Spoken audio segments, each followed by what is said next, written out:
the sage from South Central, Larry Elder. Walter, thank you so much for that. I want to thank the Galligans for hosting me. You know, did I just say something about the movie you just now mentioned, Uncle Tom?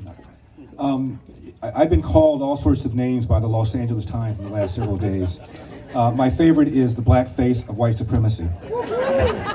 So say hello to the black face of white supremacy.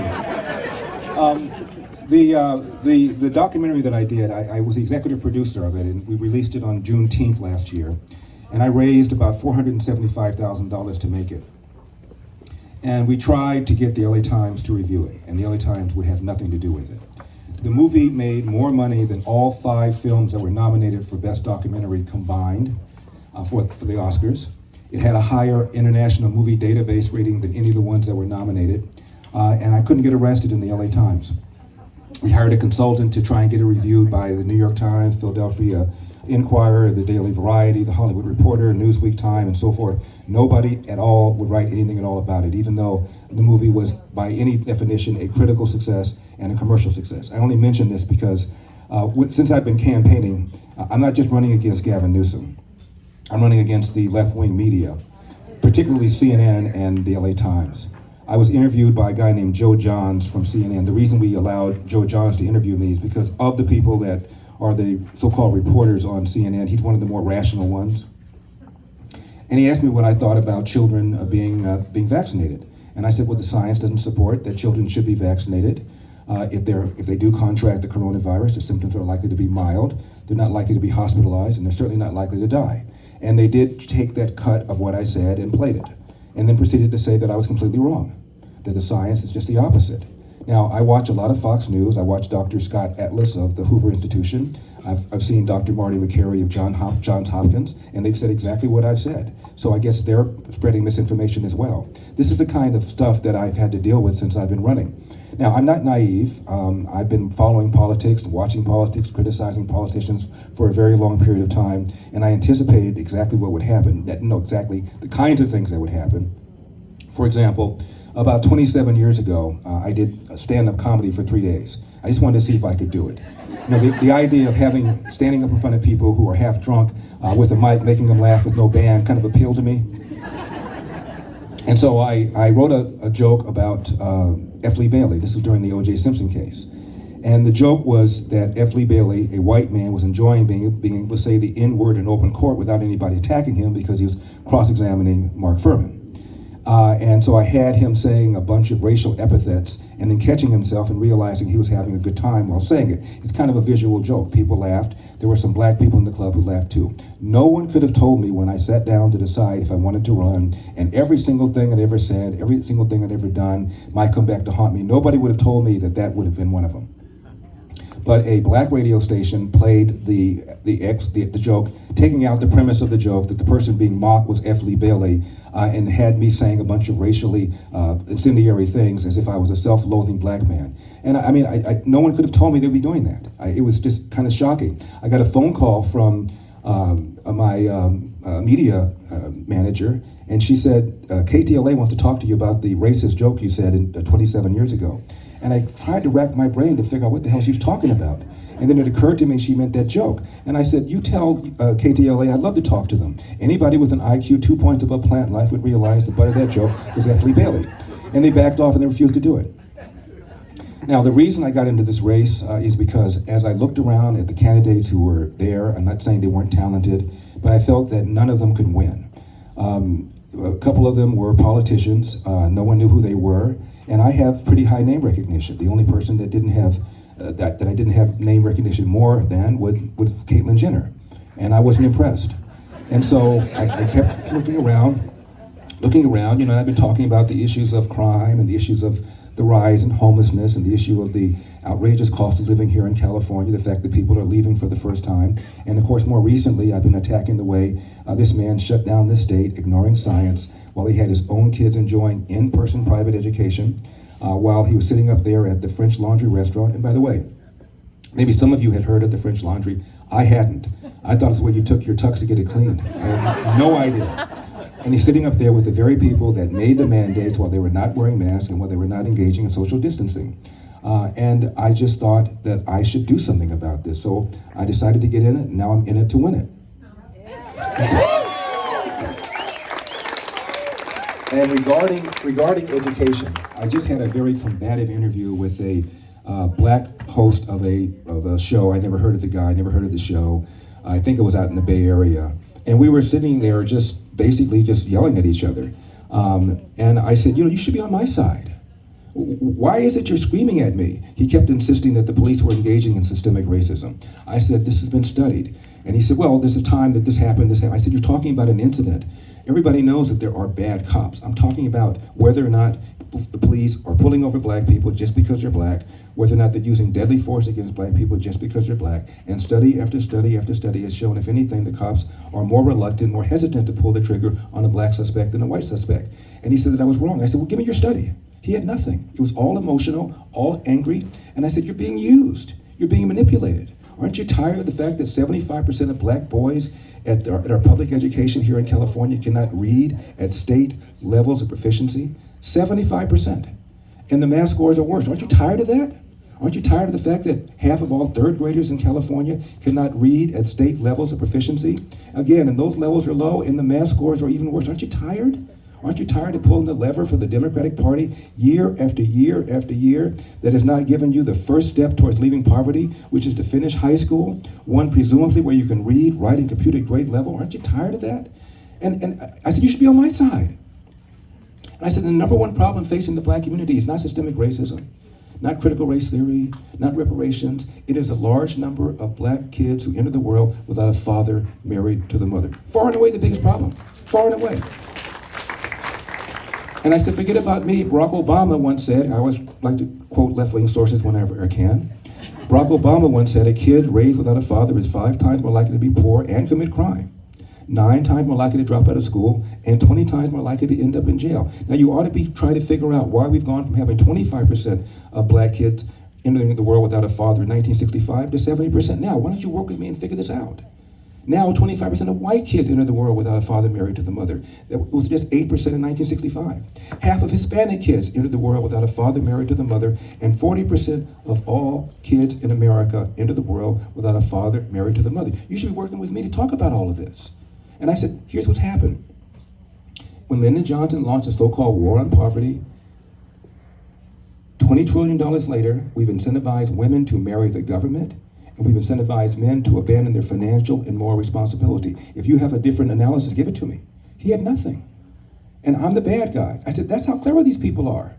Here they are, wrecking the family, wrecking the schools, causing an increase in crime, an increase in homelessness, and I tell the truth, and I'm the bad guy.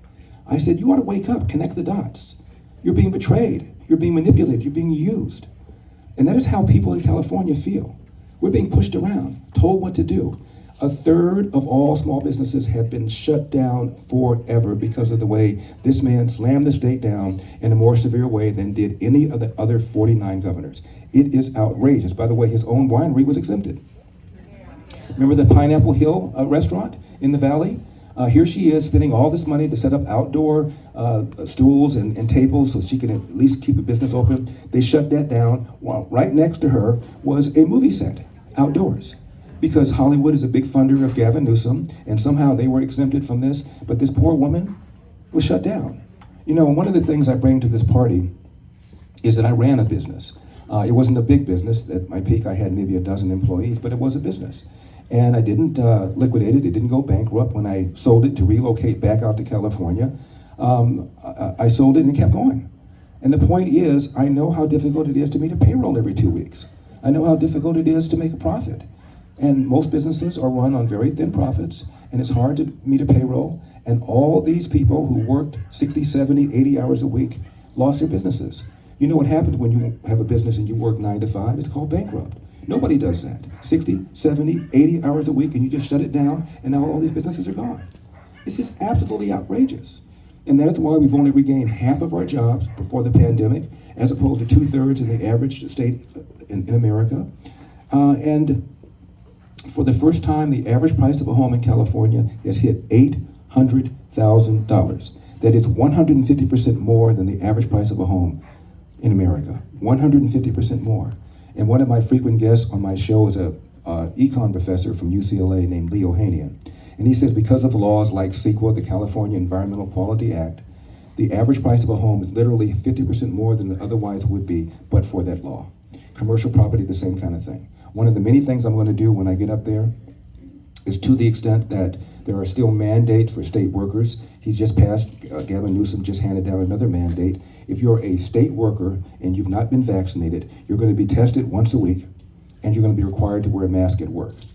Now think about it. I'm not anti-vax, contrary to what one of Gavin Newsom's ads said. I've been vaccinated. I'm at a higher risk category because of my age, because of another underlying comorbidity that I have. My doctor strongly advised me to be vaccinated. I'm not anti-vax, but there's an ad that says Larry Elder is anti-vax. It's a lie. What I'm anti is anti-mandates, anti-telling people what to do. And there are a lot of people who've made the decision not to get the vaccine, and they're not irrational. I mean, after all, didn't Kamala Harris and Joe Biden say, if Donald Trump said take the vaccine, I'm not going to take it? Well, maybe some people followed their advice. I don't know. And then there are people that have already had the coronavirus and feel they have immunities. And there are people who are fearful of it because it was approved so quickly under emergency basis. And then there's this. I was in Palm Desert on a campaign stop. I went to a coffee shop. And I noticed that half of the people in the wait staff were wearing masks, and half of them were not. And the young lady who was waiting on me was not wearing a mask. And I said, what's the policy in this store? I see that half of the staff appears to be wearing masks, half not. She said, well, my boss allows us to wear a mask or not wear a mask. And I said, have you been vaccinated? She said, no. I said, may I ask why? She smiled and she said, you can ask, but I don't have to give you a reason. I mean, isn't this America? And she said, my mother is a registered nurse, and she has a very different point of view regarding masks, regarding vaccines. So within this whole household, there were differences of opinion. And Gavin Newsom is shoving down one size fits all, one kind of mandate for everybody in the whole state. It is absolutely outrageous. When I was on CNN just now, I told them that I did not believe that children should be vaccinated. I mentioned that they're not likely they're not likely to contract the coronavirus. If they do, the symptoms are likely to be mild, and they're less likely to be hospitalized, and certainly not likely to die. And they completely told me that I was wrong when they did the excerpt. I mean, it's just stunning. I've watched Scott Atlas of Hoover. I've watched Dr. Marty McCary from Johns Hopkins, and they've said exactly what I've said. This is just incredible. And so we have this rise in crime. And one of the reasons we have the rise in crime is because of this false, bogus, defamatory narrative that the police are engaging in systemic racism. They're pulling over black people just because they're black. They're killing black people just because they're black. It is flat out not true. And as a result, two things happen. The police become more passive. It's called the Ferguson effect or the George Floyd effect. You still get paid if you just respond to radio calls, or you can get out of your squad car and wade in when you see a situation that appears to be problematic and maybe try and stop a crime before it happens. You can do either one. And much of police work is discretionary. So if you're a rational human being and you're afraid of being accused of systemically racist behavior, you're just responding to radio calls. And crime is going up in virtually every major city as a result of it. Even Rahm Emanuel, when he was mayor of Chicago, said because of this false narrative, the police had quote, gone fetal, close quote, his term, not mine. And right now in Chicago, there are 1,000 fewer officers than they should have. Think about that, 1,000 fewer officers, because officers are retiring early, because of the low morale, and it's hard to get young people to sign up to become police officers because of the perception that the police are engaging in systemic racism. The former police commissioner of New York, Ray Kelly, says only 7% of cops now believe that they would recommend the job to a friend or to a family member. What is this? Defund the police? Barbara Boxer was in Oakland just the other day. She got mugged. Her cell phone was taken. You're not cheering for Barbara Boxer being mugged, are you, sir? This crowd is brutal. I know you're unhappy with California, but good Lord. And just a few months earlier, Gavin Newsom was attacked by a mentally ill homeless guy. And had Gavin Newsom, boy, let's hear it for the mentally ill homeless people. And just earlier, and Gavin Newsom had his police security detail with him. How many regular people in the inner city have a security detail with them? And the people who are disproportionately hurt by the rise in crime are the very black and brown people that the left claims to care about. And then we've got two soft on crime DAs. One is in San Francisco named Bowden, and one is in LA named Gauscon. The latter was funded by George Soros, and the former was funded by groups that were affiliated with George Soros. And then under this governor, during the peak of the coronavirus pandemic, 20,000 convicted felons were released early. And historically, if you looked at statistics, the majority of them are likely to become repeat offenders. What could possibly go wrong? So, defund the police, false narration of systemic racism, letting criminals out early, soft on crime DAs that believe in cashless bail, and we have an epidemic of crime going up. And by crime, I'm just not talking about just thefts. I'm talking about shootings and murders. And then voters were misled into passing Proposition 47. That's a proposition that allows you to steal up to $950, not just a day, but every single store. And if you get busted, you get a ticket and you've committed a misdemeanor. No fear of going to jail. And so literally you've seen these videos, people going into stores and literally just taking stuff as long as it doesn't exceed $950. And the security guards, of course, letting it happen because God forbid they should get involved and somebody should get hurt, they're gonna be sued. So they're just letting them go. As a result, you're finding stores in San Francisco, I think I read between 15 and 20 Walgreens have been shut down because they can't make any money. And the ones that are open are having shorter hours. And so customers are being inconvenienced, employees are being inconvenienced, all because of this ridiculous law that needs to be repealed. And I'm going to be championing the repeal of Proposition 47 when I get there. So we have a rise in crime, we have a decline in the quality of our public schools. I'm going to be pushing for the passing of a referendum that's going to be on the ballot in November of this year to set up ESAs, educational savings accounts. So the 15 grand per student per year that we're putting in there will be controlled by the parent. We've got a rise in, thank you. And we have this rise in homelessness. Now, it's a difficult problem. I'm not saying it's easy to solve, but you certainly cannot solve it with a housing first policy, which is what Gavin Newsom and the Democrats are doing. Building homes far more expensively than would be the case if the private sector built them, A, and B, doing nothing at all about the underlying reason why people are on the streets in the first place. And that's largely because of mental illness or because of substance abuse. They need to be treated. And we know the government has proven itself to be ineffective. This should be turned over to churches, to nonprofits, to mosques, to synagogues. Let them do it. And then once that's done, they have to have somewhere to go. Before I got into the race, I talked to Dr. Ben Carson, the former HUD secretary. And I asked him about this problem of homelessness. I said, can I solve this thing? I want to make promises. I don't want to make promises I can't keep. He said, of course it can be solved. Right before the end of the last administration, we had a plan. Large areas of federal property, which would not be subject to the California environmental rules, would be used, and even partnered with the Democrat mayor of LA, Eric Garcetti, to do this. And we would have the money to treat people. And then we have to have the means to put them in this low-cost housing on federal property. It is doable, he said. And he sent me his plan, and it's perfectly sensible, perfectly rational. And some percentage of the homeless, I'm not sure how many, 5%, 10%, maybe more than that, are truly schizophrenic. And by that I mean of danger to themselves and to others, and they need to be physically removed for their own safety and for the safety of the rest of the homeless population. You don't have this problem in Houston. Houston has a no encampment policy. They do have houses for the homeless. And once they established that they had enough housing for the homeless, they began to enforce the no encampment policy. So if you've been to Houston, while there are some homeless people, it's nothing like it is in LA, it's nothing like it is in San Francisco, it's nothing like it is in Oakland. This can be solved.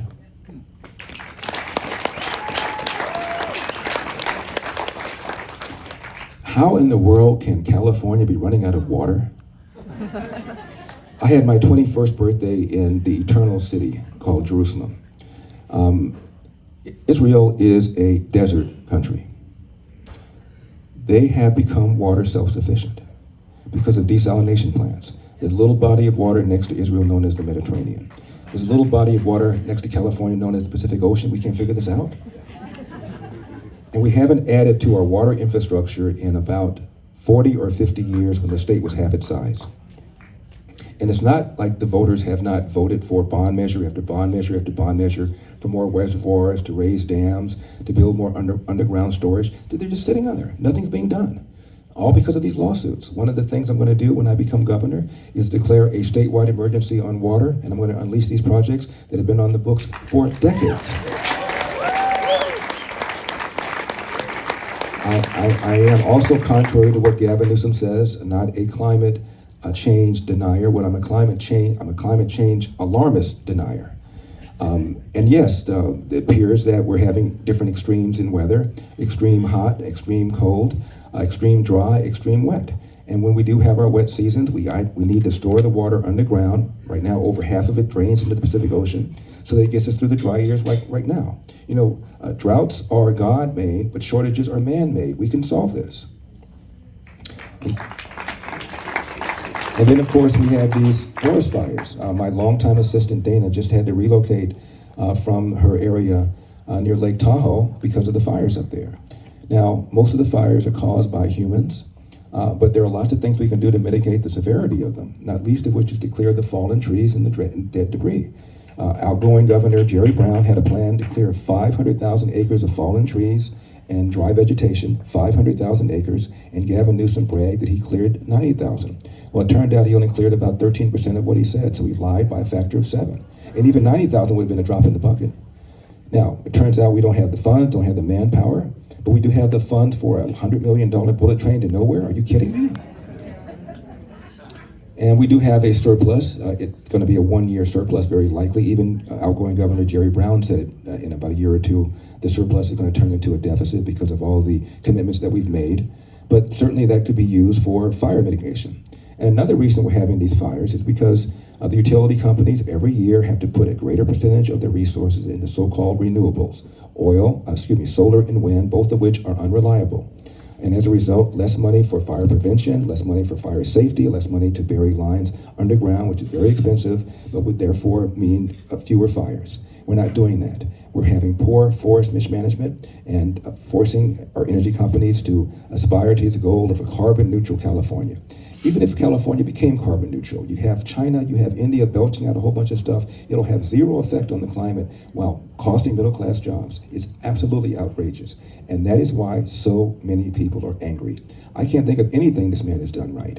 The EDD, Employment Development Department, $30 billion stolen from criminals who applied for unemployment benefits from jail, and criminals in Nigeria applying for unemployment benefits and getting them, while 1 million Californians were waiting for their unemployment checks. How do you do that?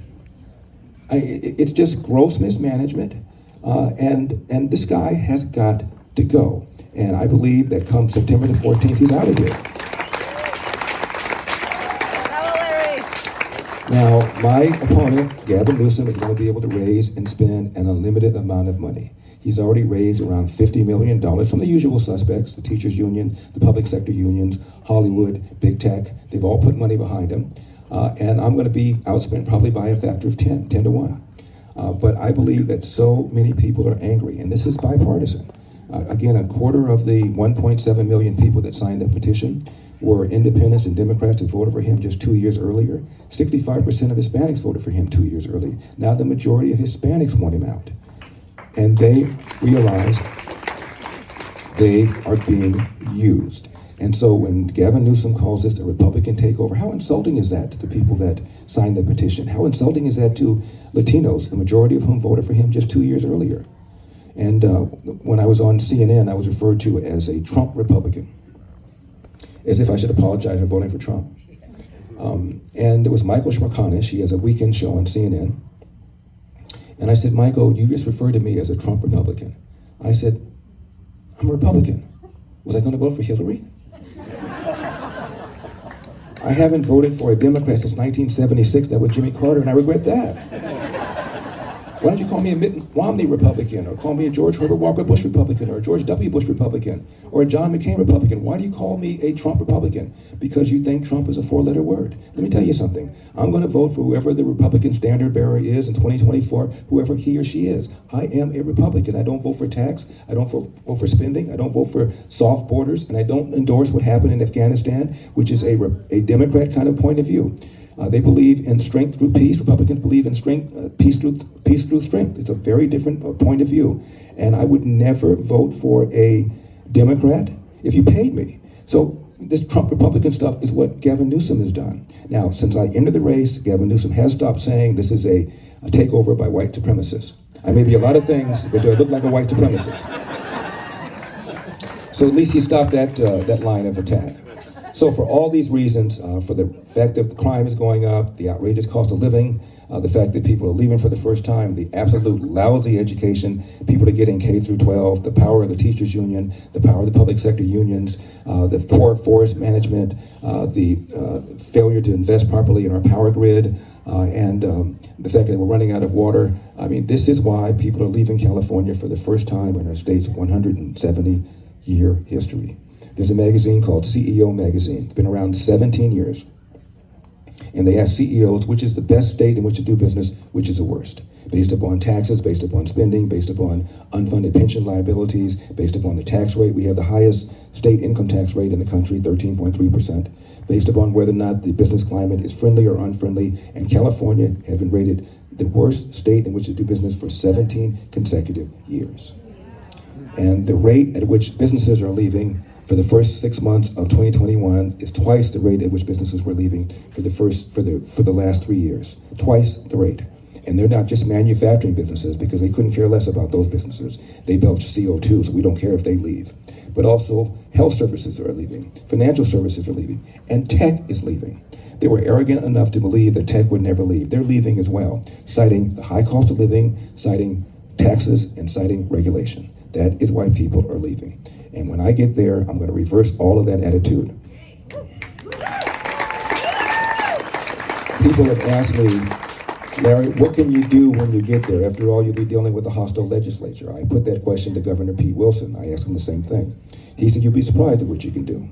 First thing you do is you tell the Democrats, if they don't get Republican buy-in, you're going to veto their legislation. He said, don't think that's a hollow threat, because a bill that's been vetoed has not been overridden in 40 years.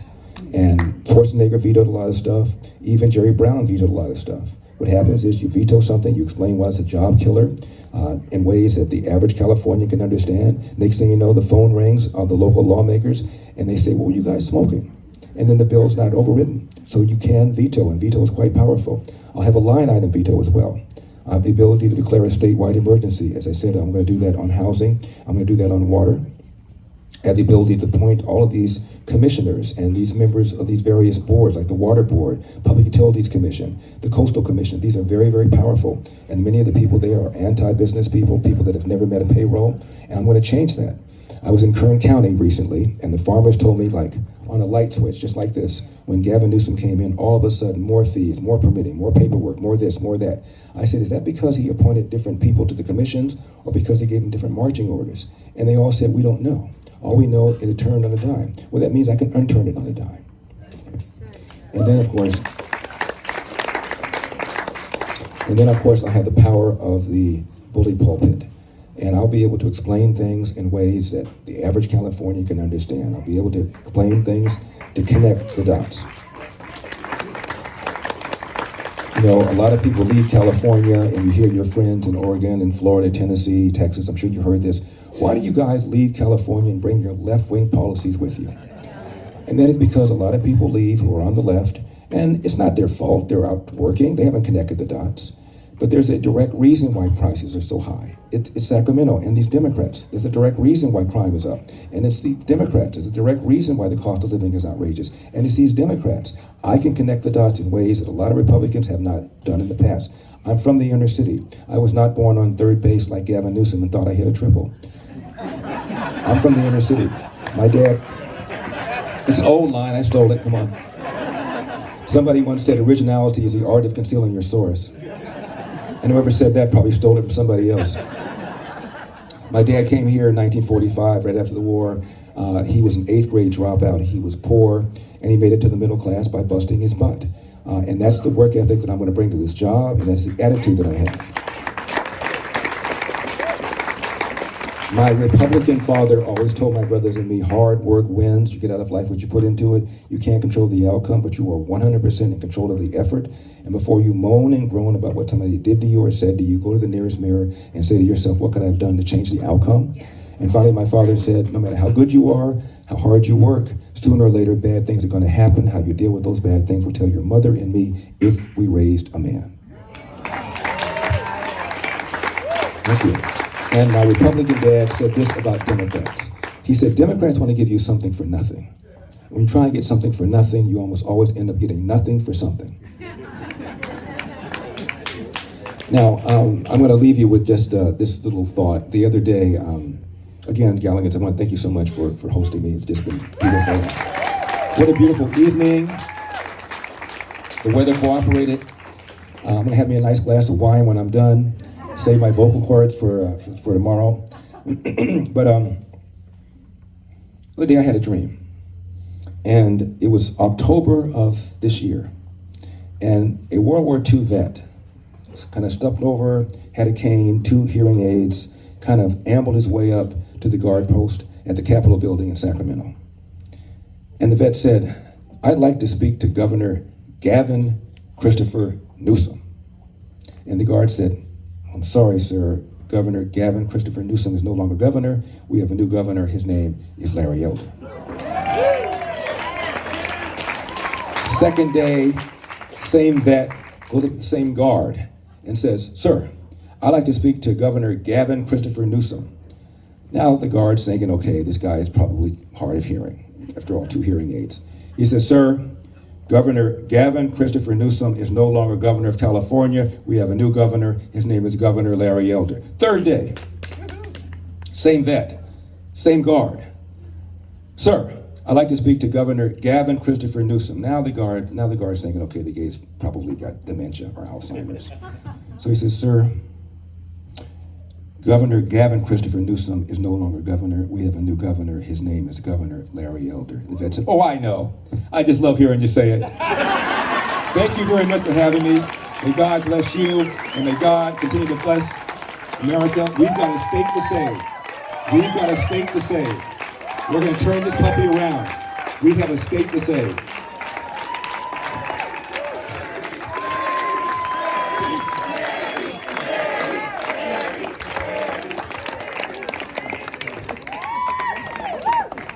So I think this is a